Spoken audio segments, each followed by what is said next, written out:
भारत के महान वैज्ञानिक चंद्रशेखर वेंकट रमन ने कहा है कि अगर कोई आपको परख रहा है तो वह खुद का दिमाग खराब कर रहा है।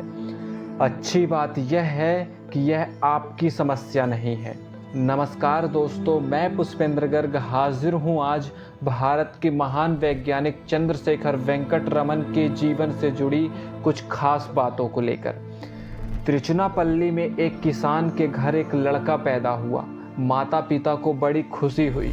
लड़का धीरे धीरे बड़ा हो गया। पिता की इच्छा थी कि उनका लड़का खूब पढ़ लिख कर बड़ा आदमी बने, पर यह गांव में रहकर संभव नहीं था। उन दिनों गांव में स्कूल होते ही नहीं थे, इसलिए पिता गांव छोड़कर शहर में आ गए। शहर में आकर पिता एक स्कूल में अध्यापक हो गए। पढ़ाने के साथ साथ पिता स्वयं भी पुत्र को पढ़ाते थे। माता धार्मिक विचारों वाली बहुत सरल महिला थी। ये सब बातें बालक रमन ने अपने माता पिता से अपना ली। पिता रमन को विज्ञान व गणित स्वयं पढ़ाते थे। 12 साल की आयु में रमन ने प्रथम श्रेणी में मैट्रिक की परीक्षा उत्तीर्ण कर ली। रमन को पढ़ाई के अतिरिक्त और किसी वस्तु का शौक नहीं था।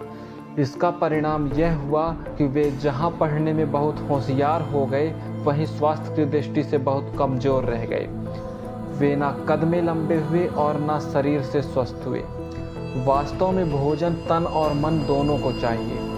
पढ़ना, व्यायाम दोनों ही विद्यार्थियों के लिए बहुत आवश्यक है। एक दिन बीए की कक्षा में आए एक नए अध्यापक ने एक छोटे से दुबले पतले लड़के को देखकर समझा कि कोई छोटी कक्षा का लड़का गलती से उस कक्षा में आ बैठा है। उन्होंने रमन से पूछा, किस कक्षा में पढ़ते हो? रमन जी ने कहा कि जीपीए में। अध्यापक ने फिर पूछा, एफए कहाँ से पास किया? तो रमन ने बताया कि वॉल्टियर कॉलेज से। तब अध्यापक महोदय ने रमन से अनेक सवाल पूछे। जवाब सुनकर अध्यापक प्रसन्न हो उठे। अध्यापक को योग्य शिष्य मिल गया था। रमन ने न केवल वर्ष भर के प्रयोग कुछ ही दिनों में समाप्त कर दिए, अपितु वे आगे के प्रयोग भी करने लगे। बीए की परीक्षा हुई। रमन बीए में संपूर्ण विश्वविद्यालय में प्रथम स्थान पर रहे। एमए में रमन ने आश्चर्यजनक बात की। उन्होंने आवाज पर खोज ही कर डाली। अध्यापक को विश्वास नहीं आया। उन्होंने परीक्षण कर दिखाया। अध्यापक आश्चर्यचकित हो गए। उन्होंने रमन से अपनी खोज को लिखने के लिए कहा। रमन ने लंदन से निकलने वाली पत्रिका में यह लेख भेजा। लेख पत्रिका में छप गया। इसी प्रकार एक अन्य लेख भी उसी पत्रिका में छपा। केवल 17 वर्ष के विद्यार्थी का लेख छपना बहुत ही आश्चर्यजनक बात थी। एमए की परीक्षा में भी रमन ने विश्वविद्यालय में प्रथम स्थान प्राप्त किया। उनकी प्रतिभा को देखकर विश्वविद्यालय ने उन्हें आगे पढ़ने के लिए विदेश भेजने का निश्चय किया, लेकिन डॉक्टरों ने साफ इनकार कर दिया। उनका कहना था कि इतनी कम सेहत का आदमी लंदन की सर्दी नहीं सह सकता। उनका विज्ञान की ओर बढ़ने का रास्ता रुक गया, पर उन्होंने हार नहीं मानी। उन्होंने आगे बढ़ने का दूसरा रास्ता खोज निकाला। उन्होंने हिसाब किताब रखने के महकमे की परीक्षा की तैयारी शुरू कर दी। परीक्षा हुई और परीक्षा में रमन प्रथम स्थान पर आए। उन्हें डिप्टी अकाउंटेंट जनरल बना दिया गया। इसके पश्चात वे अकाउंटेंट जनरल बन गए, लेकिन रमन का मन उसमें नहीं लगा। उनका मन तो विज्ञान की खोज में भटक रहा था। और एक दिन वह अवसर भी आ गया। कोलकाता में विज्ञान का नया कॉलेज खुला। 10 साल के पश्चात अवसर ने रमन के लिए दरवाज़ा खोला। उन्होंने 10 साल की नौकरी छोड़कर उससे कहीं कम वेतन पाकर विज्ञान पढ़ाने का अध्यापक पद ले लिया। इसके लिए ना उन्होंने किसी की सलाह ली और ना भविष्य की चिंता की। उन दिनों भौतिक विज्ञान जैसे विषय पढ़ाने के लिए किसी विदेशी डिग्री का होना आवश्यक समझा जाता था। यह नियम श्री रमन के लिए तोड़ दिया गया।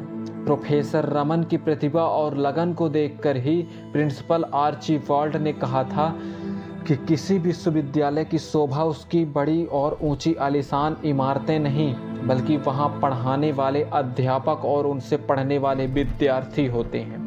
श्री रमन ने भी पैसे को कोई महत्व नहीं दिया। पैसा ही सब कुछ नहीं होता। पैसे से अधिक महत्व की बात है मन का संतोष।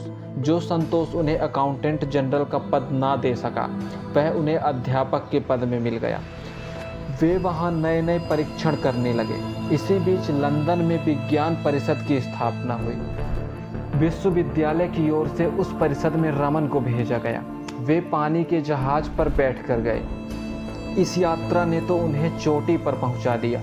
वस्तुतः समुद्र में वे पानी का रंग देख रहे थे।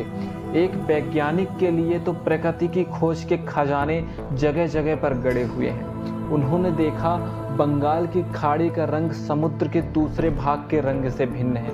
रमन ने प्रयोग शुरू कर दिए।